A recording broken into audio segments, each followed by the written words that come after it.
Hello dear students, कैसे हैं आप सभी। आशा करती हूँ आप सब ठीक होंगे, स्वस्थ होंगे, अच्छे होंगे। आईसीटी वर्चुअल क्लासरूम देहरादून में आप सभी का स्वागत करती हूँ। मेरा नाम समता है और बच्चों क्लास 11th में आपका चैप्टर जो सेल है, कोशिका के बारे में हम पढ़ रहे हैं। तो यूकैरियोटिक सेल्स में पाए जाने वाले कोशिकांगों के बारे में हम चर्चा कर रहे हैं। चलेंगे स्मार्ट बोर्ड की तरफ और इसी कॉन्सेप्ट को हम आगे कंटिन्यू करेंगे। बच्चों, चैप्टर का नाम है cell the unit of life. कोशिका जीवन की मूलभूत इकाई।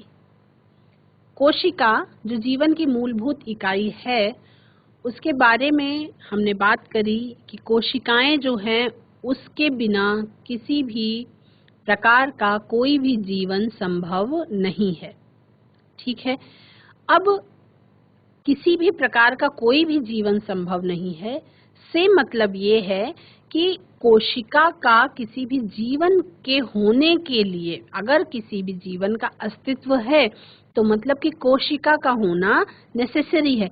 इसका मतलब कि जब भी कभी भी जीवन आया होगा तो कोशिका का निर्माण हो चुका रहा होगा, है ना। उसकी खोज बहुत बाद में की गई और उसके बाद इस तथ्य से अवगत हुए कि कोशिकाएं जो है वो जीवन की बेसिक यूनिट है या मूलभूत इकाई है।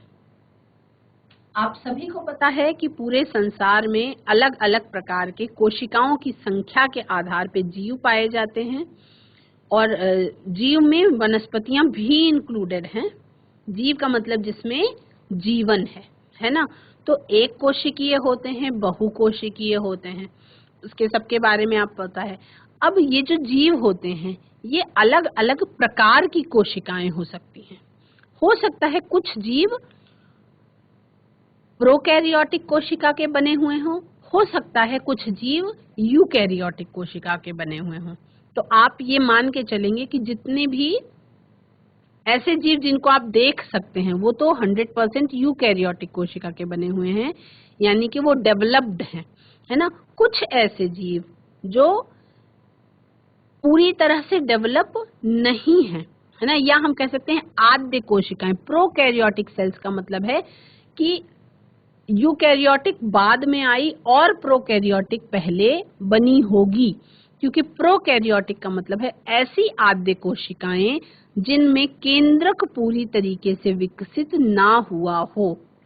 इस लाइन जो प्रोकैरियोटिक शब्द है, अगर इस शब्द को हम डिफाइन करें तो यू कैन से कि ऐसी आद्य कोशिकाएं का मतलब जो सबसे शुरुआती दौर में बनी होंगी, ऐसी आद्य कोशिकाएं जिनमें केंद्रक पूर्ण रूप से विकसित ना हो। अब वो पूर्ण रूप से विकसित कैसे नहीं है, मतलब उसमें क्या क्या चीज नहीं है वो आपको पता है कि न्यूक्लियर एनवलप प्रेजेंट नहीं है, यानी कि जो न्यूक्लियस के अंदर का कंटेंट है, न्यूक्लियस के अंदर क्या कंटेंट है, न्यूक्लियर कंटेंट क्या होता है, जेनेटिक मटेरियल। जेनेटिक मटेरियल जो है वो कवर्ड नहीं है, यानी कि साइटोप्लाज्म में कवर्ड किसी खोल के अंदर जेनेटिक मटेरियल नहीं है, या केंद्रक का जो लिफाफा न्यूक्लियर एनवेलप प्रेजेंट नहीं है। अब जब न्यूक्लियर एनवेलप प्रेजेंट नहीं है तो न्यू जेनेटिक मटेरियल जो है वो बिखरा हुआ है और उसमें जब किसी भी प्रोसेस के दौरान क्रोमोसोम्स का बनना नहीं देखा गया। ये आपका प्रोकैरियोटिक सेल की बात हो गई। कुछ तो जब वो डेवलप्ड कम थी तो उसके अंदर कोशिकांग भी क्या थे, कम थे। कोशिकांग भी उसमें क्या थे, कम थे। केवल बेसिक चीजें, मैंने कल आपको बोला था कि अगर आप अपने माइंड में एक किसी थ्रू अगर याद रखना चाहते हैं, क्योंकि मैंने देखा है कि बहुत बड़ी क्लास में आने के बाद भी, जैसे 11th में हैं आप, तो इतनी बड़ी क्लास में आने के बाद भी बच्चों को प्रोकैरियोटिक यूकैरियोटिक पहले से ही पढ़ाया जाता रहा है, लेकिन फिर भी बच्चे हो जाते हैं कंफ्यूज, क्योंकि बच्चों को एकदम वो चीज समझ में नहीं आती है कि वो याद कैसे रखें। तो अगर उसको किसी भी उदाहरण से रिलेट करके याद रखते हैं तो शायद आपको रह जाए याद एग्जाम में। तो हमेशा ही प्रोकैरियोटिक कोशिका को आप गरीब की कैटेगरी में रख लीजिए और यूकैरियोटिक कोशिका को आप अमीर की श्रेणी में रख लीजिए। अब अगर गरीब और अमीर की श्रेणी में आपने रखा तो एग्जाम्पल के थ्रू आपको याद रहेगा, फिर आप उसको लिखने की कोशिश कर ली। एटलीस्ट 5 पॉइंट्स आपको यूकैरियोटिक और प्रोकैरियोटिक के बीच में अंतर याद होना चाहिए। तो पहला अंतर, गरीब के पास बहुत सारे कपड़े नहीं होते हैं, ठीक। अमीर के पास बहुत सारे कपड़े होते हैं। तो उसको प्रोकैरियोटिक यूकैरियोटिक में कैसे सेट कर सकते हैं आप कि प्रोकैरियोटिक कोशिका के पास बहुत सारे कोशिकांग नहीं होते हैं जो मेम्ब्रेन बाउंड हों, और यूकैरियोटिक में बहुत सारे कोशिकांग पाए जाते हैं जो कि मेम्ब्रेन बाउंड होते हैं, ठीक है। तो इस तरीके से आप 3, 4, 5 पॉइंट्स लर्न कर लेंगे तो आपको चीजें समझ में आ जाएंगी। प्रोकैरियोटिक के बारे में हमने पढ़ लिया है। यूकैरियोटिक में आपको जब सेल ऑर्गेनेल्स के बारे में पढ़ रहे हैं आप, तो आपने पढ़ा किसके बारे में पढ़ा? आपने सबसे पहले उसकी जो खोल है उसके बारे में पढ़ा, आपने सेल वॉल के बारे में पढ़ा, एंडोमेम्ब्रेन सिस्टम के बारे में पढ़ा। एंडोमेम्ब्रेन सिस्टम में आपने एंडोप्लाज्मिक रेटिकुलम के बारे में पढ़ा, गोल्गी ऑपरेटस के बारे में पढ़ा, लाइसोसोम्स के बारे में पढ़ा और वैक्यूल के बारे में पढ़ा। फिर आपने पढ़ा माइटोकॉन्ड्रिया के बारे में, और माइटोकॉन्ड्रिया के अंदर पाए जाने वाले कौन से टाइप का राइबोसोम प्रेजेंट होता है उसके बारे में पढ़ा, और 2-3 स्पेशल क्वेश्चंस भी पढ़े, जैसे power house of the cell किसे कहते हैं, suicidal bag of the cell किसे कहते हैं, यानी कोशिका के अंदर कौन से अंग को आत्महत्या की थैली कहा जाता है, या बिजली घर या ऊर्जा घर कहा जाता है कोशिका का। ये सारे कुछ क्वेश्चन है जो कारण बताओ में या टिप्पणी शॉर्ट नोट्स लिखने में आ सकते हैं, ठीक है। नेक्स्ट हमको पढ़ना है क्या, वो है आपका प्लास्टिड्स। प्लास्टिड्स के बारे में आपको पढ़ना है। तो प्लास्टिड्स कई प्रकार के होते हैं।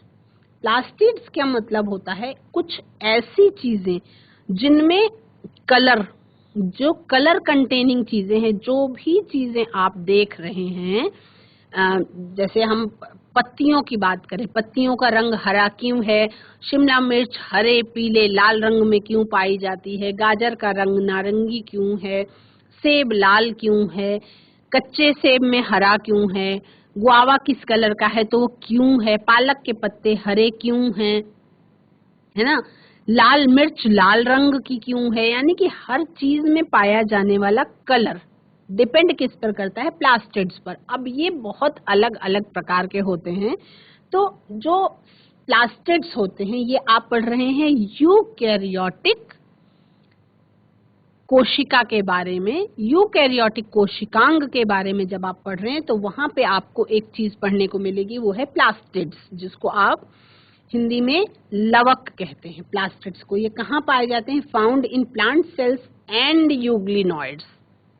ये कहाँ पे पाए जाते हैं, ये पादप कोशिकाओं में पाए जाते हैं, और यूग्लिनॉइड्स में भी ये प्लास्टिड्स प्रेजेंट होते हैं, क्योंकि यूग्लिनॉइड्स में भी प्लास्टिड्स का होना देखा गया है ना, माइक्रोस्कोप में।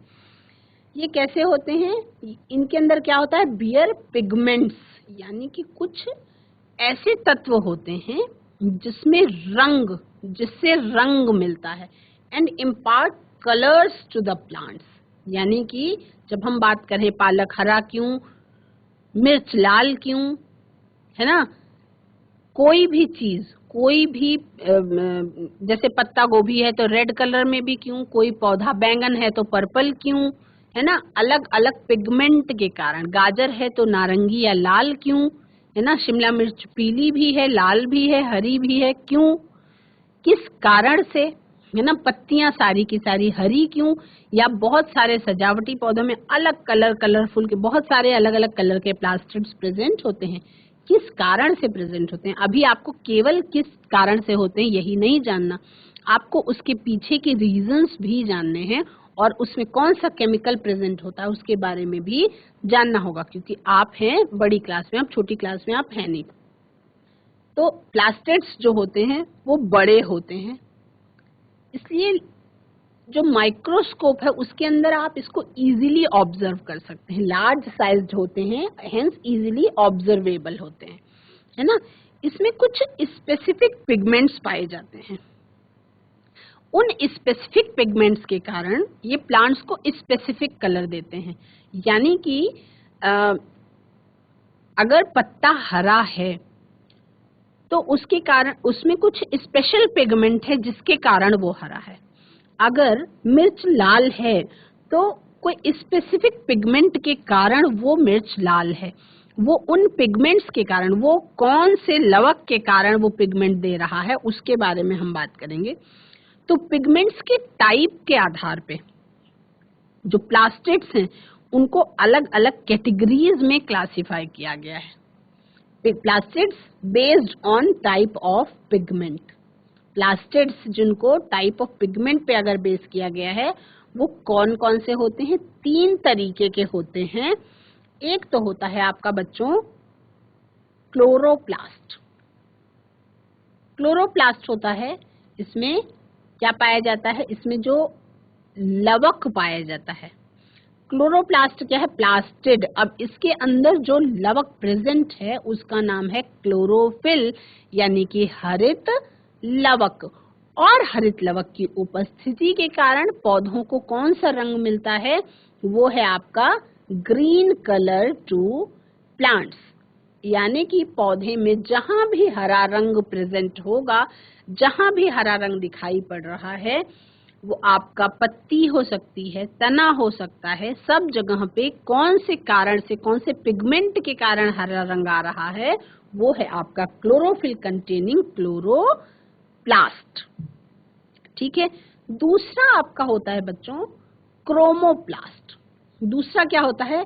क्रोमोप्लास्ट।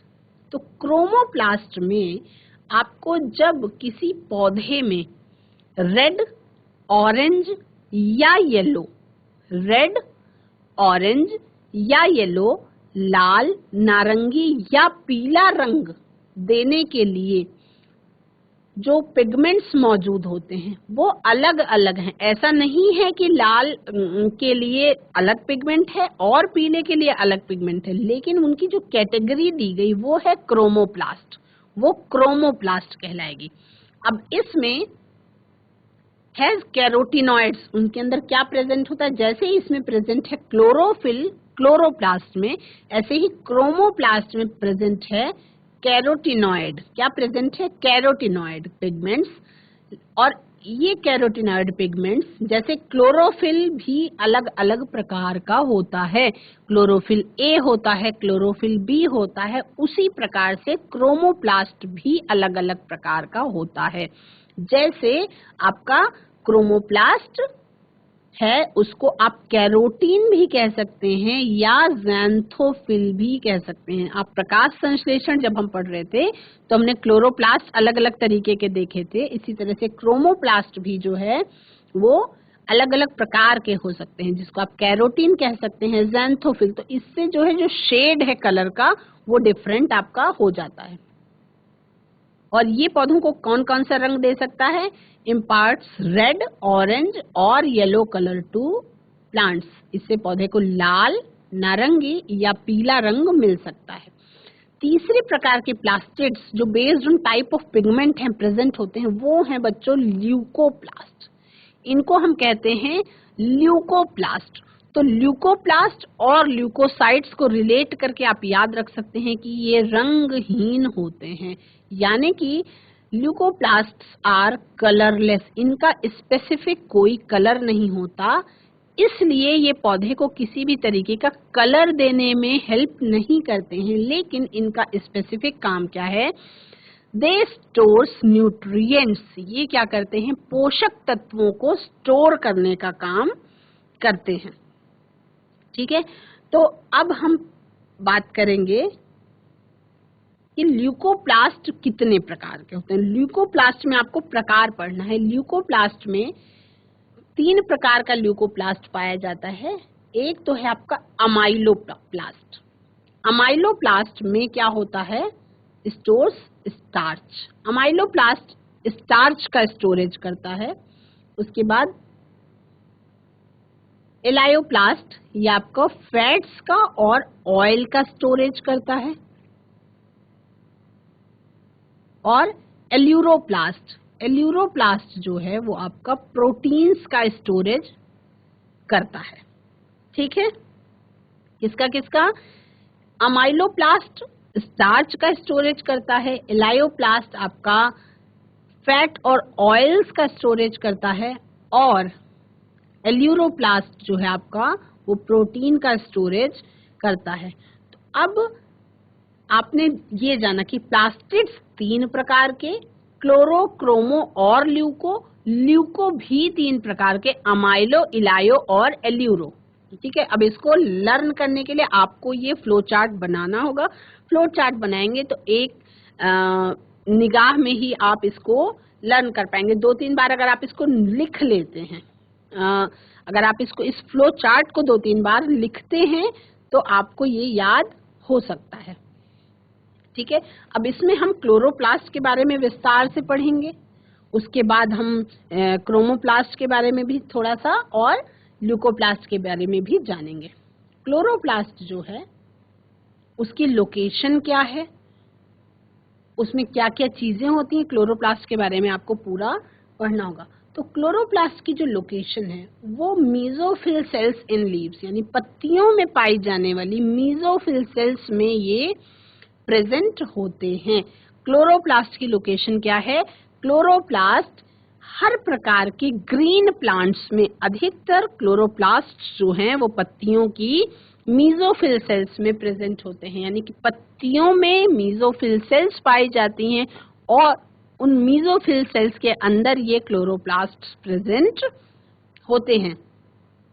ये शेप में डिफरेंट हो सकते हैं, ये शेप में अलग अलग तरीके के हो सकते हैं। Can be variable in shape, Oval, spherical shape हो सकते हैं, या आपका डिस्क्वायर्ड शेप हो सकते हैं, या आपका रिबन लाइक शेप में हो सकते हैं, और लेंथ में भी वेरी ये करते हैं, variable in length and in number.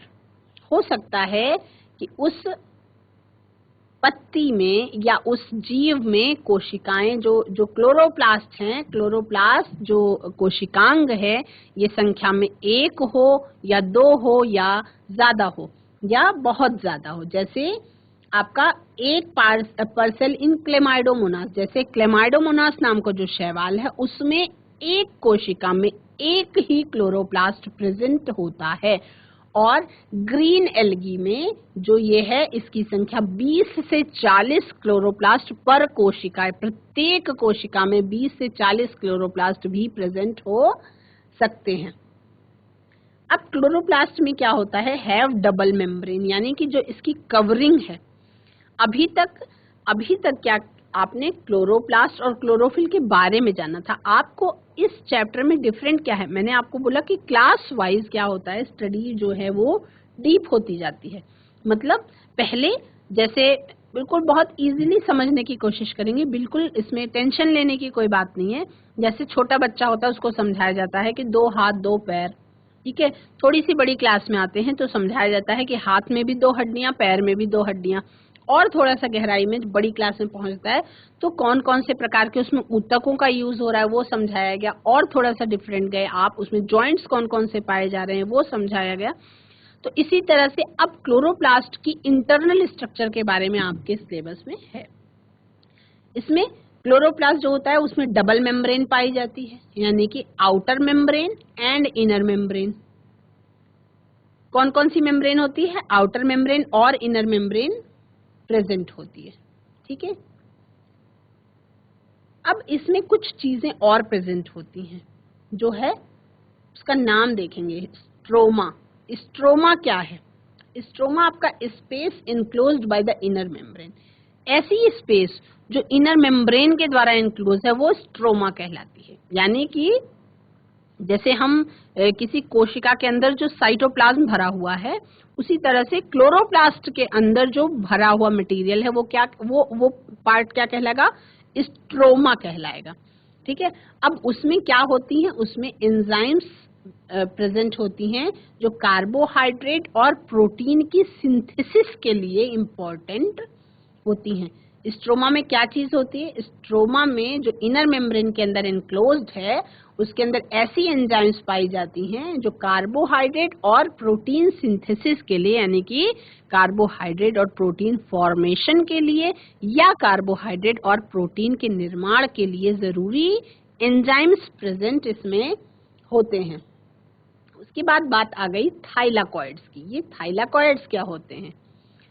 Flattened membrane bound sacs present in the stroma contains chlorophyll pigment, यानी कि क्लोरोफिल पिगमेंट क्लोरोप्लास्ट में पाया जाता है। लेकिन ऐसे समझेंगे कि इस घर के अंदर जैसे अलग अलग चीजों के लिए अलग अलग कमरे हैं, जैसे हमारे घर में किचन में खाना बनता है, ड्राइंग रूम आपका कला कक्ष है जहाँ पे आप अपनी आपके अंदर की जो हिडन खूबियां हैं उनको आप दिखा सकते हैं पेंटिंग करके या कैसे भी। उसी तरह से अलग अलग क्लोरोप्लास्ट के अंदर भी कमरे और क्लोरोफिल बंद है उन कमरों के अंदर, और उन कमरों का नाम है थाइलाकॉइड्स, जो कैसे होते हैं? मेम्ब्रेन बाउंड, थैली जैसी स्ट्रक्चर, बोरी के जैसी संरचना होती है, उसके अंदर क्लोरोफिल पिगमेंट जो है वो प्रेजेंट होता है। उसके बाद ग्रेना। ग्रेना क्या है? थाइलाकॉइड्स की गड्डी, वो आपकी ग्रेना कहलाती है। Intergranal thylakoids like piles of coins where thylakoids are arranged in stacks, एक के ऊपर एक अरेंज हैं अगर, तो वो क्या कहलाएगा? थाइलाकॉइड्स एक के ऊपर बहुत सारे अरेंज हैं तो वो आपका कहलाता है ग्रेना। इसके बाद स्ट्रोमा लैमेला। स्ट्रोमा लैमेला क्या है? फ्लैट मेम्ब्रेन बाउंड ट्यूब्यूल्स जो कनेक्ट करती हैं थाइलाकॉइड्स को, present in the different grana, यानी कि एक ग्रेना से दूसरे ग्रेना के बीच में प्रेजेंट जो थाइलाकॉइड्स हैं उनको एक दूसरे से इंटरकनेक्टेड करने के लिए जो धागा या जो ट्यूब्यूल है वो क्या कहलाती है? स्ट्रोमा लैमेला कहलाती है। उसके बाद और क्या आपका आ गया? अभी डायग्राम के थ्रू जो आप देखेंगे तो आपको बहुत अच्छी तरह से समझ में आएगा। आता है lumen. What is lumen? Lumen क्या है? स्पेस जो आपका थाइलाकॉइड के अंदर प्रेजेंट है वो क्या कहलाता है? वो आपका कहलाता है lumen. Space present in thylakoids, the space enclosed by the thylakoid membrane, यानी थाइलाकॉइड मेम्ब्रेन के अंदर जो जगह है मौजूद वो आपका ल्यूमेन कहलाती है। और stroma of the chloroplast has small double stranded circular DNA molecules and ribosomes, यानी कि ये भी क्लोरोप्लास्ट भी अपने आप में इंडिपेंडेंट होता है, इसका अपना खुद का DNA और खुद का राइबोसोम्स होता है। अब एक और सेल ऑर्गेनेल है जिसके बारे में मैंने यही बात बताई थी कि वो उसका अपना खुद का DNA होता है और अपना खुद का राइबोसोम्स होता है, वो आपका माइटोकॉन्ड्रिया था। एक ये दूसरा कोशिकांग और जिसका खुद का DNA मॉलिक्यूल होता है और खुद का राइबोसोम्स प्रेजेंट होता है।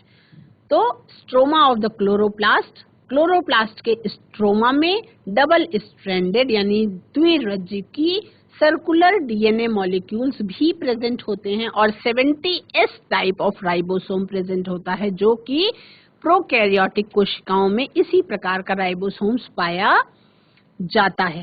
ठीक है, ये स्ट्रक्चर आप देख रहे हैं, ये आपका ऑर्गेनेल्स हैं यूकैरियोटिक सेल में, जिसमें एक ऑर्गेनेल आपका प्लास्टिड्स भी होता है। प्लास्टिड्स में पाया जाने वाला क्लोरोफिल जो क्लोरोप्लास्ट के अंदर प्रेजेंट होता है, तो क्लोरोप्लास्ट की संरचना आपको स्क्रीन में दिखाई पड़ रही है। इसमें ध्यान से सुनेंगे अब, क्लोरोप्लास्ट जो हैं इनमें क्लोरोफिल और कैरोटिनॉइड दो तरीके के पिगमेंट हो सकते हैं जो फोटोसिंथेसिस के लिए जरूरी लाइट एनर्जी को ट्रैप करते हैं। ये आप सभी को पता है कि प्रकाश संश्लेषण की प्रक्रिया विदाउट क्लोरोफिल पॉसिबल नहीं है ना। तो ग्रीन प्लांट्स में ज्यादातर क्लोरोप्लास्ट की जो पत्तियां होती हैं वो कहाँ पे प्रेजेंट होती हैं? पत्तियों की मीजोफिल सेल्स में ये क्लोरोप्लास्ट पाए जाते हैं। ये लेंस शेप्ड हो सकते हैं, ये ओवल हो सकते हैं, ये स्फेरिकल हो सकते हैं, ये डिस्कॉइड हो सकते हैं, या ये रिबन के तरीके के भी हो सकते हैं। इनकी संख्या अलग अलग सेल्स में अलग अलग हो सकती है। इनकी लेंथ जो है वो 5 to 10 नैनोमाइक्रोन या विड्थ इसकी 2 to 4 नैनोमाइक्रोन होती है। ठीक, इनकी संख्या डिफरेंट होती है। मैंने जैसे आपको बताया, एक प्रकार का ग्रीन एल्गी क्लेमाइडोमोनास, उसकी एक कोशिका में केवल एक क्लोरोप्लास्ट प्रेजेंट होता है, और मीजोफिल सेल्स में कम से कम 20 से 40 क्लोरोप्लास्ट हर एक सेल में प्रेजेंट होते हैं। ये डबल मेम्ब्रेन बाउंड होते हैं, जैसा कि आप स्क्रीन में देख रहे हैं। ये डबल मेम्ब्रेन बाउंड होते हैं, यानी कि ये आपका आउटर मेम्ब्रेन होती है, इसमें क्या होती है, आउटर मेम्ब्रेन, और इंदर की तरफ प्रेजेंट होती है इनर मेम्ब्रेन, यानी कि इसके पास एक कपड़ा भी है और अंदर पहनने के लिए इसके पास इनर भी है ना। आउटर मेम्ब्रेन भी प्रेजेंट है और इनर मेम्ब्रेन भी प्रेजेंट है। अब आउटर मेम्ब्रेन और इनर मेम्ब्रेन जो प्रेजेंट है उसके बीच में कुछ स्पेस है, वो क्या कहलाएगा, वो इंटर मेम्ब्रेन स्पेस कहलाएगा, यानी कि दो मेम्ब्रेन्स के बीच में पाया जाने वाला स्पेस कहलाएगा। ठीक है, उसके बाद इनर मेम्ब्रेन जिस स्पेस को कवर करती है वो लिमिटेड स्पेस आपका कहलाता है स्ट्रोमा, यानी कि इनर मेम्ब्रेन, पहले आउटर मेम्ब्रेन, फिर इंटर मेम्ब्रेन स्पेस, उसके बाद इनर मेम्ब्रेन, और उसके अंदर ये जो पार्ट प्रेजेंट आपको क्रीम कलर में दिखाई पड़ रहा, ये क्या कहलाता है, ये कहलाता है आपका स्ट्रोमा। ये क्या कहलाता है, स्ट्रोमा। ठीक है, स्ट्रोमा के बाद आपका कई ऑर्गेनाइज्ड फ्लैट मेम्ब्रेनस सैक्स प्रेजेंट होती हैं, जो आपको दिखाई पड़ रही है। ये बोरियों के जैसी संरचना, ये बोरियों के जैसी संरचना, ये एक टाइप का जैसे फूड कॉर्पोरेशन ऑफ इंडिया के ऑफिसेज में बहुत सारी बोरियां अनाज भर भर के एक के ऊपर एक करके रखी रहती हैं, ठीक इसी तरह से बहुत सारी बोरियां। ये आपकी एक एक बोरी क्या कहलाती है, वो एक एक बोरी आपका कहलाती है थाइलाकॉइड्स। थाइलाकॉइड जैसे आप सिक्कों की गड्डी लगा देते हैं, है ना, जैसे कॉइन्स के ढेर के रूप में रहते हैं ये, है ना। आपको सिंगल अलग थाइलाकॉइड पड़ा हुआ नहीं मिलेगा, सिक्कों के ढेर के रूप में रहते हैं, जिनको हम इस ढेर को क्या कहते हैं, इस बोरी के ढेर को हम कहते हैं ग्रेनम। हम क्या कहते हैं, सिंगुलर में ये ग्रेनम कहलाता है, और चूंकि बहुत सारे हैं इसलिए हम इसको कहते हैं ग्रेना। बहुत सारे हैं तो बहुत सारा प्लूरल हो गया, और सिंगल अगर एक गड्ढे की बात करी तो कहलाएंगे ग्रेनम, लेकिन ये आपस में इंटरकनेक्टेड हैं, बहुत सारी गड्डियों, बहुत सारी बोरियों का गड्ढा है, तो ये क्या कहलाएगा, ग्रेना। यानी ग्रेनम जो है वो सिंगुलर और ग्रेना प्लूरल। ठीक है, इनको क्या कहते हैं हम, इंटीग्रेनल थाइलाकॉइड्स कहते हैं। इसके अलावा स्ट्रोमा लैमेली, ये अलग अलग बोरियों को जोड़ने के लिए जो प्रेजेंट है वो क्या कहलाएगी, स्ट्रोमा लैमेली कहलाती है। थाइलाकॉइड्स की मेम्ब्रेन के अंदर जो पार्ट है वो आपका लूमन कहलाता है, और आपस में इन गड्डियों को जो जोड़ती है वो क्या कहलाती है, स्ट्रोमा लैमेली। ये आपका क्लोरोप्लास्ट का स्ट्रक्चर कंप्लीट हो गया। इसका डायग्राम बनाते समय ही इसकी लेवलिंग करने की प्रैक्टिस कर लेंगे, आपको अच्छे से समझ में ये आ जाएगा। अब क्लोरोप्लास्ट के स्ट्रोमा के अंदर क्या चीजें प्रेजेंट हैं, कार्बोहाइड्रेट्स और प्रोटीन की सिंथेसिस के लिए जरूरी एंजाइम्स पाए जाते हैं। अब उसी स्ट्रोमा में डबल स्ट्रैंडेड डीएनए और राइबोसोम्स भी प्रेजेंट होते हैं। क्लोरोफिल जो है वो थाइलाकॉइड के अंदर प्रेजेंट होता है, और क्लोरोप्लास्ट के राइबोसोम्स जो हैं वो कैसे टाइप के होते हैं, 70S टाइप के राइबोसोम्स इसमें प्रेजेंट होते हैं। तो ये आपका बात हो गई क्लोरोप्लास्ट की, जिसके बारे में आपने विस्तार से जान लिया। ठीक है, इसके बाद अगले सेशन में हम कुछ और कोशिकांगों के बारे में बात करेंगे जो छोटे छोटे होते हैं, small organelles of eukaryotic cell के बारे में हम अगले सेशन में पढ़ेंगे। बच्चों, आज के सेशन में आप सभी ने प्लास्टिड्स के बारे में विस्तार से पढ़ा कि प्लास्टिड्स को 3 कैटेगरीज में डिवाइड कर दिया गया है, that is chloroplast, chromoplast and leucoplast. Leucoplast के बारे में भी आप लोगों ने जाना कि 3 प्रकार के होते हैं, और क्लोरोप्लास्ट के बारे में आपने विस्तार से जाना और उसके क्लोरोप्लास्ट का पूरा स्ट्रक्चर भी आपने समझा। आई होप कि आपको चीजें एकदम समझ में आ गई होंगी कि उसके अंदर कैसे कैसे प्रेजेंट होता है, क्योंकि ये स्पेसिफिक एक स्पेशल क्वेश्चन ही है, हो सकता है पूछा जाए कि क्लोरोप्लास्ट की संरचना का सचित्र वर्णन कीजिए। तो अगर इस तरीके का कोई क्वेश्चन आया तो आपको ऐसे ही उसमें क्लोरोप्लास्ट के बारे में लिखना भी होगा और डायग्राम भी बनाना होगा और लेवलिंग भी करनी होगी। आज की क्लास में इतना ही। अगले सेशन में हम और कुछ छोटे पाए जाने वाले कोशिकांगों के बारे में चर्चा करेंगे जो यूकैरियोटिक सेल के अंदर प्रेजेंट होते हैं। That's all for today. Have a nice day. Take care.